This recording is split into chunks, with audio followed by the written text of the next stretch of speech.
এনসিপির March two গোপালগঞ্জে দফায় দফায় নিষিদ্ধ ছাত্রলীগের হামলা, আইন শৃঙ্খলা বাহিনীর সঙ্গে সংঘর্ষের রণক্ষেত্র পৌর পার্ক এলাকা, জেলা কারাগারেও ভাঙচুর। গোপালগঞ্জে কারফিউ জারি, মুজিববাদের কবর রচনার হুঁশিয়ারি নাগরিক পার্টির। ওই আওয়ামী লীগ বাংলাদেশের নিরাপত্তার জন্য হুমকি। অতএব আওয়ামী লীগ এবং মুজিববাদের সাথে সাথে মুজিববাদী সংবিধানেরও কবর রচনা করতে হবে। আজকে আমারও বাধা দেওয়া হয়েছে, দ্বিগুণ গতিতে এর জবাব আমরা দিব ইনশাআল্লাহ। এই গোপালগঞ্জ যেন মুজিববাদীদের আশ্রয় কেন্দ্র হয়ে উঠতে না পারে। হামলার প্রতিবাদে রাজধানী সহ দেশের বিভিন্ন সড়ক মহাসড়কে ব্লকের বিক্ষোভ মিছিল। দেখছিলেন প্রধান শিরোনাম। সন্ধ্যার সময় সঙ্গে আছি আমি ইমদাদুল হক এবং আমি ওমর ইনান। এবার অন্যান্য শীর্ষ সংবাদ। এনসিপির কর্মসূচিতে হামলার ঘটনায় মির্জা ফখরুলের উদ্বেগ, দুষ্কৃতিকারীদের কঠোরভাবে দমনের আহ্বান, স্বৈরতন্ত্র কায়েমের চেষ্টা মেনে না নেয়ার ঘোষণা বিএনপি নেতাদের। গোপালগঞ্জে সহিংসতায় জড়িতদের বিরুদ্ধে নেওয়া হবে ব্যবস্থা, অন্তর্বর্তী সরকারের বিবৃতি। গাফিলতির প্রমাণ পেলে ছাড় দেওয়া হবে না প্রশাসনকেও, হুঁশিয়ারি উপদেষ্টা রিজওয়ানার। জুলাই শহীদ দিবসে সারা দেশে রাষ্ট্রীয় শোক পালন, ধর্মীয় উপাসনালয়ে বিশেষ দোয়া প্রার্থনা। অন্তর্বর্তী সরকারের আমলেই আবু সাইদ হত্যার বিচার হবে জানালেন উপদেষ্টা। এবং নির্বাচন কমিশনের ওয়েবসাইটে নেই নৌকা, আওয়ামী লীগের নিবন্ধন স্থগিতের পর ইসির পদক্ষেপ। দল নিষিদ্ধ হলে তফসিল থেকে বাদ যাবে প্রতীক।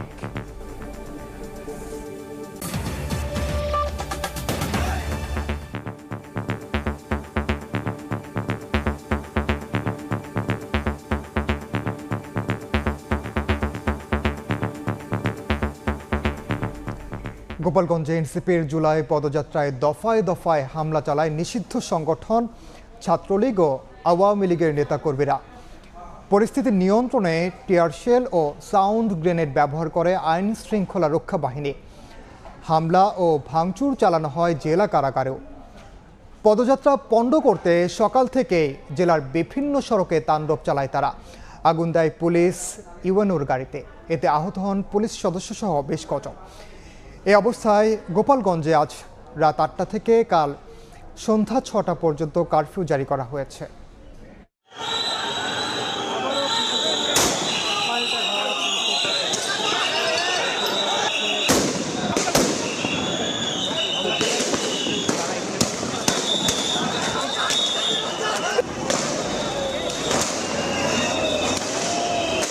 গোপালগঞ্জ শহরে পৌর পার্ক এলাকায় সমাবেশ শেষে ফেরার পথে জাতীয় নাগরিক পার্টির কেন্দ্রীয় নেতাদের গাড়িবহরে অতর্কিত হামলা চালায় নিষিদ্ধ ঘোষিত ছাত্রলীগ ও আওয়ামী লীগের নেতাকর্মীরা। জেলার চৌরঙ্গি মোড়ে দুই পাশ থেকে হামলা চালানোর পাশাপাশি ইট পাটকেল ছোড়া হয়।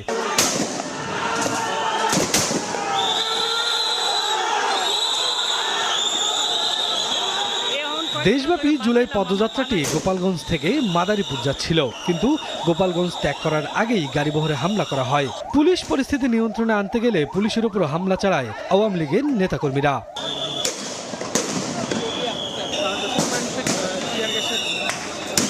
ঘটনাস্থলে সেনাবাহিনী এসে হামলাকারীদের প্রতিরোধের চেষ্টা চালায়। পুলিশও হামলাকারীদের সরিয়ে দিতে টিয়ারশেল নিক্ষেপ করে, রাবার বুলেট ও সাউন্ড গ্রেনেডও ছুটতে দেখা যায়। এদিকে গোপালগঞ্জের বিভিন্ন সড়ক ব্যারিকেড দিয়ে আটকে ফেলে হামলাকারীরা। এর মধ্যেই জেলা কারাগারেও হামলা চালায় দুষ্কৃতকারীরা। তবে কারাবন্দীদের কেউ বের হতে পারেনি বলে জানিয়েছেন কারারক্ষী। হঠাৎ করে এরা আমাদের উপরে আক্রমণ করে, ইট পাটকেল মারে বাইরে থেকে। আমরা নিয়ন্ত্রণ করার জন্য ফায়ার করি, ফাঁকা ফায়ার করি, কিন্তু তারপরেও আমরা পারি না। পরে আমরা পিছিয়ে হটি, তারপর আবার আইসা দল করি। সংখ্যা ছিল প্রায় 10,000-15,000-এর উপরে। ভিতরে আল্লাহর মধ্যে ঢুকতে পারে নাই। আমরা ওই ফাঁকা বিভিন্ন সাইড থেকে ফায়ার করছি, তো এই ফায়ারের কারণে ওরা আর কি গেটে পিটাইছে বেশিরভাগ। এর আগে সকাল থেকেই পদযাত্রা রুখে দিতে আগ্রাসী ভূমিকায় ছিলেন স্থানীয় আওয়ামী লীগের নেতাকর্মীরা। তারা রাস্তা ব্লক করে রাখে, পুলিশের ও ইউএনওর গাড়িতে হামলা করে আহত করে বেশ কয়েকজনকে। হামলা ও ভাঙচুর চালানো হয় এনসিপির সমাবেশের স্থল। পরে সেনাবাহিনীর সহযোগিতায় গোপালগঞ্জ ছাড়েন এনসিপি নেতারা। শফিকুজ্জামান রুবেল, সময় সংবাদ, ঢাকা। হামলা করে এনসিপিকে দমানো যাবে না বলে হুঁশিয়ারি উচ্চারণ করেছেন দলটির কেন্দ্রীয় নেতারা। এর সমুচিত জবাব দেয়া হবে বলেও জানিয়েছেন তারা। দুপুরে গোপালগঞ্জের পৌর পার্ক মাঠে জুলাই পদযাত্রা সমাবেশে বক্তব্য দেন এনসিপির শীর্ষ নেতারা। এ সময় গোপালগঞ্জের মাটি থেকেই মুজিববাদের কবর রচনার হুঁশিয়ারি দেন নেতারা।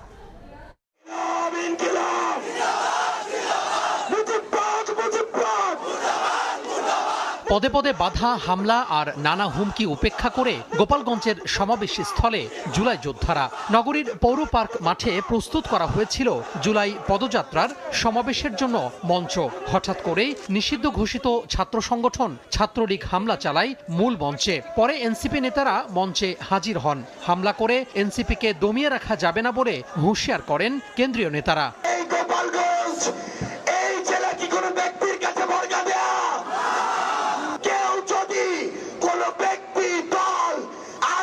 পরিবারকে সামনে রেখে এই গোপালগঞ্জকে বরকা দিতে চায়, আমরা ঐক্যবদ্ধভাবে তাদের প্রতিহত করব। আওয়ামী লীগ পরিকল্পিতভাবে গোপালগঞ্জকে বাংলাদেশ থেকে বিচ্ছিন্ন করেছে, ভবিষ্যৎ প্রজন্মের ভবিষ্যৎকে সংকটে ফেলেছে। এই গোপালগঞ্জের মুজিববাদীদের মাটিতে দাঁড়িয়ে আমরা ঘোষণা করছি, ওই মুজিববাদের রাস্তাটা যদি ভারতের প্রেসক্রিপশনে বাংলাদেশের স্বাধীনতা, সার্বভৌমত্ব এবং জনগণের নিরাপত্তাকে বিঘ্নিত করতে চান, এদেশের জনগণ আপনাদেরকে আস্ত রাখবে না। ওই আওয়ামী লীগ বাংলাদেশের নিরাপত্তার জন্য হুমকি। অতএব আওয়ামী লীগ এবং মুজিববাদের সাথে সাথে মুজিববাদী সংবিধানেরও কবর রচনা করতে হবে। গোপালগঞ্জে এনসিপি যুদ্ধের জন্য আসেনি উল্লেখ করে দলটির কেন্দ্রীয় আহ্বায়ক নাহিদ ইসলাম বলেন, গোপালগঞ্জ থেকে মুজিববাদের কবর রচনা করা হবে। আমরা কোনো যুদ্ধের আহ্বান নিয়ে নয়, শান্তি এবং দেশ গড়ার আহ্বান নিয়ে গোপালগঞ্জে আজকে এসেছি। আমরা গোপালগঞ্জের নাম বদলাইতে আসি নাই, আমরা এসেছি ভবিষ্যৎ বাংলাদেশে, এই নতুন বাংলাদেশে গোপালগঞ্জ মানুষের অধিকার যাতে রক্ষা করা হয় সেই প্রতিশ্রুতি দিতে। আজকে আবারও বাধা দেওয়া হয়েছে, দ্বিগুণ গতিতে এর জবাব আমরা দিব ইনশাআল্লাহ। এই গোপালগঞ্জ যেন মুজিববাদীদের আশ্রয় কেন্দ্র হয়ে উঠতে না পারে। যদি পুলিশ প্রশাসন ব্যর্থ হয়, নিজেদেরকে রক্ষা করার দায়িত্ব, নিজেদের জেলার মর্যাদা রক্ষা করার দায়িত্ব, বাংলাদেশকে রক্ষা করার দায়িত্ব আমাদের নিজেদেরকেই নিতে হবে। ফ্যাসিবাদের সকল ষড়যন্ত্র মোকাবিলা করে ইনসাফের বাংলাদেশ করতে নেতাকর্মীদের আহ্বান জানান এনসিপি নেতারা। বলতে এসেছি তোহা খান তামিম, সময় সংবাদ। এই বাংলাদেশ। এদিকে গোপালগঞ্জে এনসিপির কর্মসূচিতে হামলার প্রতিবাদে দেশের বিভিন্ন সড়ক, মহাসড়ক অবরোধ ও বিক্ষোভ করেছেন ছাত্র জনতা। ফ্যাসিবাদের বিরুদ্ধে সবাইকে ঐক্যবদ্ধ হওয়ার আহ্বান জানান তারা।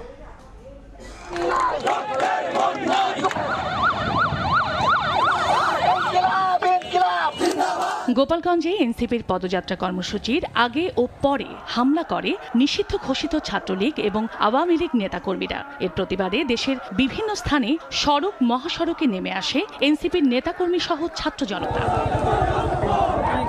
বুধবার বিকেলে ফেনীতে ঢাকা চট্টগ্রাম মহাসড়কের মহিপাল এলাকায় সড়ক অবরোধ করে টায়ার জ্বালিয়ে বিক্ষোভ করেন তারা। এ সময় রাস্তার দুপাশে দীর্ঘ যানজটের সৃষ্টি হয়। একই মহাসড়কের চট্টগ্রামে ব্লকেট কর্মসূচি পালন করেন এনসিপির নেতাকর্মীরা। রাজধানীর শাহবাগ মোড়ে জড়ো হয়ে ব্লকেট কর্মসূচি পালন করেন এনসিপি, বৈষম্য বিরোধী ছাত্র আন্দোলন ও জুলাই ঐক্যের নেতাকর্মীরা। পরে ব্লকেট কর্মসূচি প্রত্যাহার করে এনসিপির কেন্দ্রীয় নেতাদের হামলার ঘটনায় জড়িতদের বিরুদ্ধে ব্যবস্থা নেয়ার দাবি জানান তারা। একই প্রতিবাদে গাজীপুরে ঢাকা ময়মনসিংহ মহাসড়ক, রাজবাড়ীর গোয়ালন্দ মোড়ে ঢাকা খুলনা মহাসড়ক, বরিশাল কুয়াকাটা মহাসড়ক, নারায়ণগঞ্জের সাইনবোর্ড এলাকা, কুমিল্লা ও মুন্সিগঞ্জে পদ্মা সেতুর মাওয়া প্রান্ত সহ বিভিন্ন মহাসড়ক অবরোধ করা হয়। এতে যান চলাচল বন্ধ হয়ে যায়। পরে জাতীয় নাগরিক পার্টির নেতারা ফেসবুকে স্ট্যাটাসে ব্লকেট তুলে নিয়ে রাস্তার পাশে কর্মসূচির আহ্বান জানান। এরপর মহাসড়কের অবরোধ ছেড়ে দিয়ে বিক্ষোভ করেন ছাত্র জনতা। ফ্যাসিবাদের বিরুদ্ধে সবাইকে ঐক্যবদ্ধ হওয়ার আহ্বান জানান তারা। চন্দ্র বিশ্বাস, ববি, সময় সংবাদ। গোপালগঞ্জে এনসিপির কর্মসূচিতে হামলার প্রতিবাদে দেশের বিভিন্ন স্থানে বিক্ষোভ কর্মসূচি পালন করছেন বৈষম্য বিরোধী ছাত্ররা। আমরা সে খবর জানবো, আমরা সরাসরি যাচ্ছি শাহবাগে, সেখানে আমাদের সহকর্মী আছেন আতর কাউসার। আজ যে হামলা হয়েছে এই হামলার প্রতিবাদে কিন্তু আজ বিকেল থেকেই শাহবাগ উত্তাল হয়ে রয়েছে। শাহবাগে বিভিন্ন সংগঠন একের পর এক বিক্ষোভ মিছিল করেছে, ব্লকেট কর্মসূচি পালন করেছে। এই মুহূর্তে আমি যেখানে আছি আমার পেছনে অবস্থান নিয়েছেন জুলাই মঞ্চ। তারা তাদের বিক্ষুব্ধ মত প্রকাশ করেছে। আজ যে হামলা হয়েছে তারা বলছেন এটিকে ইন্টারিম গভর্নমেন্টের একটি ব্যর্থতা হিসেবে তারা দেখছেন, যার প্রেক্ষিতে তারা দাবি তুলেছেন ইন্টারিম গভর্নমেন্টের পুনর্গঠন তারা চান। তারা বলছেন যে আজকে যে হামলা হয়েছে এই ব্যর্থতা ইন্টারিম গভর্নমেন্ট কোনোভাবেই এড়াতে পারে না, এই দায় কোনোভাবেই ইন্টারিম গভর্নমেন্ট এড়াতে পারে না, কারণ পূর্ব নির্ধারিত একটি কর্মসূচিতে এভাবে হামলার ঘটনা তারা কোনোভাবেই মানতে পারছেন না। তারা একই সাথে বলেছেন যে যদি 24 ঘন্টার মধ্যে গোপালগঞ্জে এই হামলার দৃষ্টান্তমূলক শাস্তির বিষয়ে সরকার বাস্তবায়ন করতে না পারে তাহলে তারা লং মার্চ টু গোপালগঞ্জ করবে। তো এই মুহূর্তে শুধু যে এই শাহবাগে জুলাই মঞ্চ প্রোগ্রাম করছে তা কিন্তু নয়, এখানে আশপাশে বৈষম্য বিরোধী সংবাদ সম্মেলন, তারাও একটি সংবাদ সম্মেলন ডেকেছে। কিছু সময়ের মধ্যে তাদের সংবাদ সম্মেলন শুরু হবে। সব মিলিয়ে এই জুলাই আন্দোলন ঘিরে বিভিন্ন যে সংগঠন রয়েছে তারা প্রত্যেকে তাদের বিক্ষুব্ধ কর্মসূচি এই মুহূর্তে শাহবাগে পালন করছেন। এর আগে এনসিপি একটি ঘোষণা দিয়েছিল ব্লকেট কর্মসূচির, সে অনুযায়ী শাহবাগ ব্লকেটও ঘোষণা করা হয়েছিল। কিছু সময় ব্লকেট থাকার পরে এক পর্যায়ে জনগণের যে দুর্ভোগ হচ্ছে সে দুর্ভোগের কথা বিবেচনা করে তারা ব্লকেট কর্মসূচি প্রত্যাহার করেছে। এই মুহূর্তে শাহবাগে খণ্ড খণ্ডভাবে গাড়ি চলাচল করতে পারছে। এ কারণেই খণ্ড খণ্ডভাবে বলছি, যেহেতু বিভিন্ন সংগঠন বিভিন্ন মোড়ে দাঁড়িয়ে তাদের কর্মসূচি পালন করছে, যার প্রেক্ষিতে গাড়ি চলাচল করতে পারলেও আসলে তা খুব ফ্ললেসভাবে গাড়ি চলাচল করছে না। তো সব মিলিয়ে বেশ কিছু সংগঠন এই মুহূর্তে শাহবাগে তাদের কর্মসূচি পালন করছে। তারা অত্যন্ত বিক্ষুব্ধ মত দিয়েছেন যে গোপালগঞ্জে আজ যে হামলা হয়েছে সেটি তারা কোনোভাবেই মেনে নিতে পারছেন না। তারা বলছেন যে এর ব্যর্থতার দায় ইন্টারিম গভর্নমেন্টকে নিতে হবে, ইন্টারিম গভর্নমেন্ট এর দায় এড়াতে পারে না। সব মিলিয়ে ইন্টারিম গভর্নমেন্টের পুনর্গঠন তারা দাবি করছেন এবং তারা একই সাথে যেমনটি বলেছে যে তারা ঘোষণা করেছেন গোপালগঞ্জ অভিমুখে তারা লং মার্চ করবেন। তারা বলছেন যে এটি অত্যন্ত দুঃখজনক বিষয় যে তারা এত বিপ্লবীর রক্তের উপর দাঁড়িয়ে আজ যে সরকার গঠন হয়েছে সেই সরকার কোনোভাবেই তাদেরকে নিরাপত্তা দিতে পারছে না। সব মিলিয়ে তারা পরবর্তী কর্মসূচি জানাবে, তা আমরা দর্শকদের জানিয়ে দিব। এই ছিল শাহবাগ থেকে বিভিন্ন সংগঠনের কর্মসূচির সর্বশেষ তথ্য আমার কাছে। সরাসরি যুক্ত ছিলাম শাহবাগে। গোপালগঞ্জেও জানেন আপনারা রাত 8টা থেকে কাল সন্ধ্যা 6টা পর্যন্ত কারফিউ জারি করা হয়েছে। সবশেষ খবর জানবো আমরা সেখানে আছেন সহকর্মী আলামিন তুষার, যাচ্ছি তার কাছে।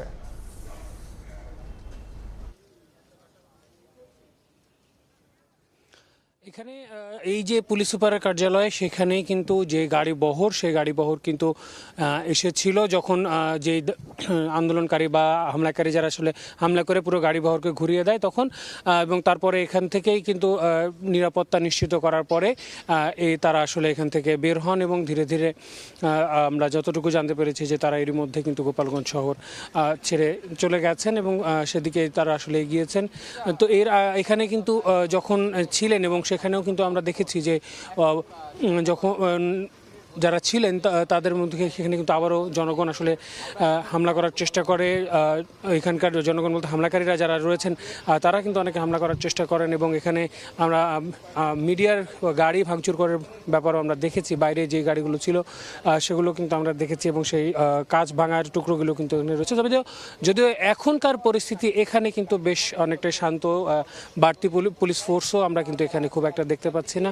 খুবই স্বাভাবিকভাবে পুলিশ সুপারের যে কার্যালয় রয়েছে সেখানটা যেরকম থাকে সেভাবেই কিন্তু আছে এবং যদিও আগামী 8টা থেকে কিন্তু এই এলাকায় আসলে পুরো গোপালগঞ্জ জুড়ে কিন্তু জারি করা হচ্ছে, কারফিউ জারি করা হচ্ছে 144 ধারা। সেখানে তারপরে আরও পরিস্থিতি আরও ঠান্ডা হয়ে যাবে এমনটা আসলে আইনশৃঙ্খলা রক্ষা বাহিনী যারা রয়েছেন তারা আসলে ভাবছেন। এর বাইরে যদি আমি বলি সারাদিনের যে আসলে ধাওয়া পাল্টা ধাওয়া, এটা যতটুকু আমি একটু আগেই এলাকার যে কবরস্থানের যে অংশটি রয়েছে সেখানে নাকি এখনও কিন্তু পুরোপুরিভাবে প্রশাসনের নিয়ন্ত্রণে পরিস্থিতি আসেনি, এরকম তথ্য কিন্তু আমরা পেয়েছি সেখানে এখনও নাকি অল্প বিস্তর সময় পর পর ধাওয়া পাল্টা দেওয়ার মতো ঘটনা ঘটছে, এরকম তথ্য আমাদের কাছে এসেছে। এর বাইরে আমরা যেমনটা দর্শকের আগেও বলেছি যে জেলা কারাগারের ভাঙচুরের ঘটনা ঘটেছে, সেখানে বিজিবি সেখানে যেন যারা আসলে আসামি রয়েছেন তারা পলায়নের মতো ঘটনা যেন না ঘটে সেজন্য সেখানে আর্মি এবং বিজিবি মোতায়েন করা হয়েছে এবং তার আশপাশে কিন্তু থেকে কাউকেই আসতে দেওয়া হচ্ছে না, এরকমও তথ্য আমরা পেয়েছি। দুই পাশে কিন্তু সেখানে আটকে রাখা হয়েছে এবং আজকে কিন্তু এই সময় যখন আসলে মূল ঘটনা যখন ঘটে, অর্থাৎ এই ধাওয়া পাল্টা দেওয়ার ঘটনা যখন ঘটে দুপুরের দিকে, তখন কিন্তু এখানকার জাতীয় বিশ্ববিদ্যালয়ের আন্ডারে যে অনার্সের ফাইনাল ইয়ারের পরীক্ষা ছিল সেই পরীক্ষা কিন্তু চলছিল। পরীক্ষার্থীদের সঙ্গে আমাদের কথা হয়েছে, তারা বলছিলেন তাদের এরকম পরিস্থিতিতে তাদের আসলে পরীক্ষা দিতে হয়েছে। এর বাইরে আমি যদি জানিয়ে রাখি, এই যে ধাওয়া পাল্টা দেওয়া এবং সংঘর্ষের ঘটনা ঘটেছে সেখানে কিন্তু 2 জনের মৃত্যুর খবর আমরা পেয়েছি, সেটা আসলে হাসপাতাল কর্তৃপক্ষ কিন্তু আমাদেরকে এখনো পর্যন্ত জানিয়েছে। আহতের সংখ্যাটা ওভাবে আমরা পুরোপুরি আসলে এখনো জানতে পারিনি।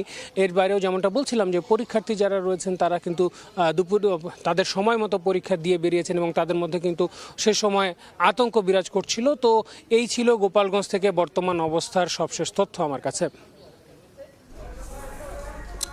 সরাসরি যুক্ত ছিলাম আমরা এতক্ষণ গোপালগঞ্জে, সেখানকার সবশেষ খবর জানাচ্ছিলেন এবং গোপালগঞ্জ থেকে খুলনায় পৌঁছেছেন এনসিপি নেতারা। এই মুহূর্তে সেখানে আছেন সহকর্মী আব্দুল্লাহ আল মামুন রুবেল। সরাসরি যাচ্ছি তার কাছে, জানবো সেখানকার পরিস্থিতি। রুবেল, গোপালগঞ্জ থেকে খুলনায় এসে পৌঁছেছেন জাতীয় নাগরিক পার্টি এনসিপির শীর্ষ নেতারা। কিছু সময় আগে খুলনা সার্কিট হাউসের তারা আসলে এসে পৌঁছেছেন। আমরা এখানে দেখেছি গাড়ি থেকে এক এক করে যারা শীর্ষ নেতা তাদের অনেকেই আসলে নেমেছেন। এর মধ্যে আমরা দেখেছি জাতীয় নাগরিক পার্টির সদস্য সচিব শেখ আক্তার হোসেন, তিনি খুলনা সার্কিট হাউসে এখানে থেকে নেমে ভিতরে আসলে অবস্থান করেছেন। এর পাশাপাশি কিন্তু আমরা আরো অনেক নেতাকর্মী আসলে তারা গাড়িতে অবস্থান করছেন। সার্কিট হাউসের ভিতরে কিন্তু বিভিন্ন স্থানে তাদের যে গাড়িবহর সেই গাড়িবহরে অবস্থান করছেন এবং পর্যায়ক্রমে তারা আসলে এখানে নামবেন এবং সার্কিট হাউসে অবস্থান করবেন, এমনটি আসলে জাতীয় নাগরিক পার্টির স্থানীয় যারা নেতৃবৃন্দ আছেন তারা আমাদেরকে জানিয়েছেন। এবং কিছু সময় পরে কিন্তু গোপালগঞ্জে আজ সারাদিন যে ঘটনাগুলো ঘটেছে সেসব ঘটনার প্রেক্ষিতে কিন্তু একটি ব্রিফিং হওয়ার কথা রয়েছে। সেই ব্রিফিং এ আসলে আজকে সারাদিন গোপালগঞ্জে যে সংঘর্ষের ঘটনা ঘটেছে সেসব বিষয় তুলে ধরবেন এনসিপির শীর্ষ নেতারা, এমনটি কিন্তু আসলে আমাদেরকে জানানো হয়েছে। এর আগে তারা কিন্তু আসলে সারাদিনের যে ধকল সেই ধকল নিয়ে কিন্তু আসলে এই মুহূর্তে সার্কিট হাউসে বিশ্রামে অবস্থান করছেন। একটু যদি বলে রাখি, এখানে কিন্তু এনসিপির শীর্ষ নেতাদের আগমনের খবরে আসার খবরে এনসিপির যারা স্থানীয় নেতৃবৃন্দ রয়েছেন তারা কিন্তু আসলে এখানে এসেছেন এবং তারা কিন্তু এখানে সার্কিট হাউসের যে জায়গাটি সেখানে কিন্তু এনসিপির শীর্ষ নেতৃবৃন্দ আসলে অবস্থান করছেন। একটু বলে রাখি যে যেমনটি বলছিলাম যে এনসিপির সদস্য সচিব আক্তার হোসেন তিনি কিছু সময় আগে কিন্তু আমরা দেখেছি যে সার্কিট হাউসের ভেতরে আসলে চলে গিয়েছেন। এর পাশাপাশি কিন্তু অন্যান্য যারা নেতৃবৃন্দ তারাও কিন্তু আসলে এখানে রয়েছেন। আমরা একটু এখানকার যারা স্থানীয় নেতৃবৃন্দ রয়েছেন তাদের কাছ থেকে একটু জানার চেষ্টা করি যে একটু যদি আমাদের জানাতেন যে এখানে আসলে এনসিপির শীর্ষ নেতারা অলরেডি কয়েকজনকে আমরা দেখেছি সার্কিট হাউসে নেমেছেন, এখন আসলে আনুষ্ঠানিকতা কি রয়েছে? আমরা একটা ব্রিফিং এর কথা শুনেছি, একটু যদি আমাদের জানাতেন। জি, আমাদের প্রেস উইং স্যার। আচ্ছা, আমরা রাত 9:30টায় খুলনা প্রেস ক্লাবে একটা প্রেস ব্রিফিং করব। সেই প্রেস ব্রিফিং এ আমাদের পরবর্তী কর্মসূচি এবং আজকে সার্বিক পরিস্থিতি সেগুলো নিয়ে সকলকে ব্রিফ করা হবে। ততক্ষণ পর্যন্ত আপনাদের সকলকে ধৈর্য ধরার অনুরোধ জানাচ্ছি। এখানে কি আসলে সার্কিট হাউসে আসলে যারা কারা কারা এসছেন বা আরো কেউ অন্য কোথাও নেতাদের মধ্যে অন্য কোথাও গিয়েছেন কিনা? বা না, আমরা এখন এখানে আমরা একটু এখানে পজ নিয়েছি, আমরা এখানে একটু আলোচনা করে এবং পরবর্তীতে প্রেস ব্রিফিং এর মাধ্যমে বিস্তারিত সবকিছু আপনাদের জানিয়ে দেবো। 9:30টায় খুলনা প্রেস ক্লাবে আমাদের প্রেস কনফারেন্সটি হবে। সেখানে দেশ গড়তে জুলাই পদযাত্রার পরবর্তী কর্মসূচি এবং আমাদের আজকে সামগ্রিক পরিস্থিতি সেগুলো নিয়ে সকলকে ব্রিফ করবেন আমাদের শীর্ষ নেতৃবৃন্দ। ততক্ষণ পর্যন্ত সকলকে একটু আমাদের সাথে থাকার জন্য অনুরোধ জানাচ্ছি। ধন্যবাদ। আমরা একজন এনসিপির নেতার আসলে কথা শুনছিলাম, তিনি আসলে আমাদের জানিয়েছেন যে সারাদিনের আজকে গোপালগঞ্জের যে ঘটনাগুলো ঘটেছে সেসব ঘটনার প্রেক্ষিতে কিন্তু এখানকার শীর্ষ নেতারা ব্রিফ করবেন, একটু এখানে এসে আসলে ব্রিফ করবেন এবং যেটি জানাচ্ছেন রাত 9:30টায় খুলনা প্রেস ক্লাবে আনুষ্ঠানিকভাবে শীর্ষ নেতৃবৃন্দ সেসব কথা আসলে জানাবেন। তত সময় পর্যন্ত এই সার্কিট হাউসে তারা আসলে অবস্থান করবেন। তো আমার কাছে এই ছিল খুলনা থেকে জাতীয় নাগরিক পার্টির শীর্ষ নেতৃবৃন্দের খুলনায় অবস্থানের সবশেষ খবর। খুলনা থেকে আব্দুল্লাহ আল মামুন রুবেল আমাদেরকে জানাচ্ছিলেন গোপালগঞ্জে হামলার প্রতিবাদে আসলে সেখানে 9:30টায় প্রেস ব্রিফিং করবে এনসিপি, সে বিষয়ে আমাদেরকে তিনি বিস্তারিত জানাচ্ছিলেন। এই মুহূর্তে আমরা একটু শাহবাগে যাব, সেখানে সংবাদ সম্মেলন করছেন বৈষম্য বিরোধী ছাত্র আন্দোলন। কিছুক্ষণ আগে বক্তব্য দিচ্ছিল স্বরাষ্ট্র উপদেষ্টার নাকি তার নাকি ন্যূনতম সাহস নেই স্বৈরাচারী আওয়ামী লীগকে প্রতিরোধ করার জন্য। এই কথাটা লজ্জার। যারা অঙ্গহানি করেছে, যারা জুলাই জীবন দেওয়ার জন্য সামনে গিয়েছে, যারা বুকে গুলি নিয়েছে, হাত খুইয়েছে, পা খুইয়েছে, তাদের মুখ থেকে যখন এই ইন্টারিম গভর্নমেন্টের স্বরাষ্ট্র উপদেষ্টা জাহাঙ্গীরের লেজিটিমেসি চলে যায়, তখন তার গদিতে থাকার বৈধতা কতটুকু, এই প্রশ্নের উত্তর তাকেই দিতে হবে। বৈষম্য বিরোধী ছাত্র আন্দোলন, গোপালগঞ্জের ঘটনা এবং সেই সাথে জুলাই গণঅভ্যুত্থান পরবর্তী সময়ে আমরা সরাসরি শাহবাগে ছিলাম বৈষম্য বিরোধী ছাত্র আন্দোলনের পক্ষ থেকে, সেখানে প্রেস ব্রিফিং করা হচ্ছিল। এনসিপির কর্মসূচিতে হামলার ঘটনায় গভীর উদ্বেগ জানিয়ে বিবৃতি দিয়েছেন বিএনপি মহাসচিব মির্জা ফখরুল ইসলাম আলমগীর। অন্তর্বর্তী সরকারকে বেকায়দায় ফেলতে আওয়ামী দুষ্কৃতিকারীরা দেশে অরাজক পরিস্থিতি তৈরির চেষ্টা করছে বলেও মন্তব্য করেছেন তিনি। এদিকে রাজধানীতে বেশ কয়েকটি সভা সমাবেশে অংশ নিয়ে দলের কেন্দ্রীয় নেতারা বলেন, গণতন্ত্রের মুখোশ পরে স্বৈরতন্ত্র কায়েমের চেষ্টা মেনে নেওয়া হবে না। গোপালগঞ্জে জাতীয় নাগরিক পার্টি এনসিপির সমাবেশে হামলার প্রতিবাদে বুধবার বিকেলে বিবৃতি দিয়েছেন বিএনপি মহাসচিব মির্জা ফখরুল ইসলাম আলমগীর। এই ঘটনার তীব্র নিন্দা জানিয়ে তিনি বলেন, আইন শৃঙ্খলা পরিস্থিতির চরম অবনতির কারণে অন্তর্বর্তীকালীন সরকারকে বেকায়দায় ফেলে দেশে অরাজক পরিস্থিতি তৈরির চেষ্টা করছে আওয়ামী দুষ্কৃতকারীরা। এদের কঠোর হাতে দমনের কোনো বিকল্প নেই বলেও মন্তব্য করেন মির্জা ফখরুল। এদিকে বুধবার রাজধানীতে বিএনপি এবং দলের ভারপ্রাপ্ত চেয়ারম্যান তারেক রহমানকে নিয়ে ষড়যন্ত্রমূলক মিথ্যাচার অপপ্রচারের বিরুদ্ধে আলোচনা সভা বিক্ষোভ সমাবেশ করেছে কয়েকটি সংগঠন। জাতীয় প্রেস ক্লাবের সামনে বিক্ষোভ মিছিল করে ডক্টরস অ্যাসোসিয়েশন অব বাংলাদেশ। এতে যোগ দিয়ে বিএনপির ভাইস চেয়ারম্যান শামসুজ্জামান দুদু বলেন, যারা একসময় স্বাধীনতার বিরোধিতা করেছে, গণতন্ত্রের বিপক্ষে কাজ করেছে, তারাই এখন নির্বাচন ঠেকানোর চেষ্টা করছে। নির্বাচিত সরকার ছাড়া আইন শৃঙ্খলা পরিস্থিতির নিয়ন্ত্রণ খুব কঠিন বলেও মন্তব্য করেন তিনি। যারা একসময় স্বাধীনতার বিরোধিতা করেছে, যারা একসময় গণতন্ত্রের সপক্ষে কাজ করতে পারে নাই, তারাই এখন আবার নতুন রূপে নতুনভাবে এই নির্বাচনকে ঠেকানোর চেষ্টা করছে। জাতীয় প্রেস ক্লাবে মুক্তিযোদ্ধা দলের আলোচনা সভায় দলের চেয়ারপারসনের উপদেষ্টা জয়নুল আবদিন ফারুক বলেন, অন্তর্বর্তী সরকার যদি জামাতের কথাই শোনে তবে শেখ হাসিনার চেয়েও খারাপ অবস্থা হবে। রাখে আল্লাহ মারেকে আসাদও পারে নাই, মঈন ফখরুলও পারে নাই, আপনারাও নতুন ষড়যন্ত্র করে আবার ইন্টারিম গভর্নমেন্ট ডক্টর ইউনূস আপনি কানে শুনেন, তাহলে আপনিও হাসিনার মতো ইতিহাসে কলঙ্কিত হবেন। একই সভায় স্থায়ী কমিটির সদস্য আব্দুল মঈন খান হুঁশিয়ার করে বলেন, গণতন্ত্রের মুখোশ পরে কেউ যদি স্বৈরতন্ত্র কায়েম করতে চায়, বিএনপি তা হতে দেবে না। গায়ের জোরে মিথ্যা মামলা, কটু কথা বলে একজনের মত আরেকজনের উপর চাপিয়ে দেওয়া যাবে না বলেও হুঁশিয়ার করেন তিনি। এটা স্পষ্ট করতে হবে, গণতন্ত্রের মুখোশ পরে কেউ যদি এদেশে স্বৈরতন্ত্র করতে চায়, সেটা বিএনপি হতে দেবে। নির্বাচনকে পিছিয়ে দিতে ষড়যন্ত্র চলছে বলে মন্তব্য করেন বিএনপি নেতারা।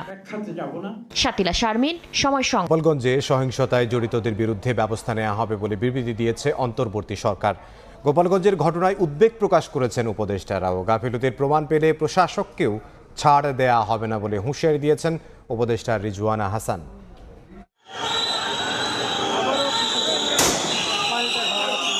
দিনভর পুলিশ আর সেনাবাহিনীর সঙ্গে হামলাকারীদের ধাওয়া পাল্টা ধাওয়া, টিয়ার শেল আর রাবার বুলেটে উত্তপ্ত গোপালগঞ্জ।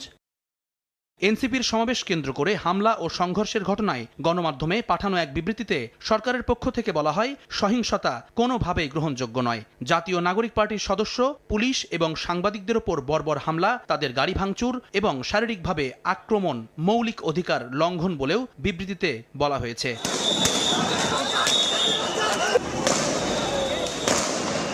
এই হামলা যারা চালিয়েছে সবাইকে বিচারের আওতায় আনা হবে। দেশে সহিংসতার কোনো জায়গা নেই, ন্যায় বিচার নিশ্চিত হবেই বলে জানানো হয় বিবৃতিতে। এদিকে গোপালগঞ্জের ঘটনায় উদ্বেগ প্রকাশ করেছেন উপদেষ্টারাও। সৈয়দপুরে গণমাধ্যমে দেয়া বক্তব্যে গোপালগঞ্জের ঘটনায় প্রশাসনের ঘাটতি আছে কিনা তা দেখা হবে বলে জানান পরিবেশ উপদেষ্টা। সেরকম হলে তাদের বিরুদ্ধে ব্যবস্থা নেওয়া হবে। এটা কোনোভাবেই গ্রহণযোগ্য না, এটা অবশ্যই শাস্তির মুখোমুখি হবে এবং প্রশাসনের যদি কোনো গাফিলতি থাকে তাহলে প্রশাসনের বিরুদ্ধে ব্যবস্থা নেওয়া হবে। আওয়ামী লীগ 15 বছর যাবত নিজের দলীয় লোক নিয়োগ দিয়ে ধীরে ধীরে এই পুলিশটাকে গড়ে তুলেছে। সেই পুলিশ আমাকে 100% সাপোর্ট প্রথম দিক থেকে দিতে পারবে বলেন? পরিস্থিতি নিয়ন্ত্রণে আজ রাত 8টা থেকে গোপালগঞ্জে কারফিউ থাকবে। জুম্মান সাদিক, জ্যাভলিন, সময় সংবাদ। নির্বাচন কমিশনের ওয়েবসাইট থেকে সরিয়ে নেওয়া হলো আওয়ামী লীগের নৌকা প্রতীক। আওয়ামী লীগের কার্যক্রম নিষিদ্ধ ও নিবন্ধন স্থগিতের পর এমন পদক্ষেপ নিয়েছে ইসি। নির্বাচন কমিশনের ওয়েবসাইটে দেখা যায় আওয়ামী লীগ নামের পাশে প্রতীক হিসেবে নৌকা নেই। দল হিসেবে আওয়ামী লীগ নিষিদ্ধ হলে তফসিল থেকে নৌকা প্রতীক বাদ যাবে বলে জানায় নির্বাচন কমিশন। এই সোহাগকে হত্যা করা হয় বলে জানালো ডিএমপি। অভিযুক্তদের রাজনৈতিক পরিচয় থাকলেও হত্যাকাণ্ডে রাজনৈতিক কোনো সম্পৃক্ততা নেই বলে জানিয়েছে ডিএমপি কমিশনার। এই ঘটনায় পাথর নিক্ষেপকারী 2 জন সহ মোট 9 জন আসামিকে গ্রেপ্তার করা হয়েছে। অন্যান্য আসামিদের গ্রেপ্তারের চেষ্টা অব্যাহত আছে। পিল্লু কমিশনারের ছত্রছায়ায় বিগত 17 বছর ধরে এই কাজ করছে কিন্তু সোহাগ। এই 5 আগস্টের পট পরিবর্তনের ফলে সে আবার তার ভুল পাল্টায়া এদিকে আসছে। এইখানে আরেকটা গ্রুপ এই ব্যবসার সাথে জড়াই গেছে, একে অপরকে চিনে, একে অপরকে জানে এবং এলাকারই তারা ওই ব্যবসায়িক দ্বন্দ্ব এবং কোন্দল থেকেই হত্যাকাণ্ড সংঘটিত।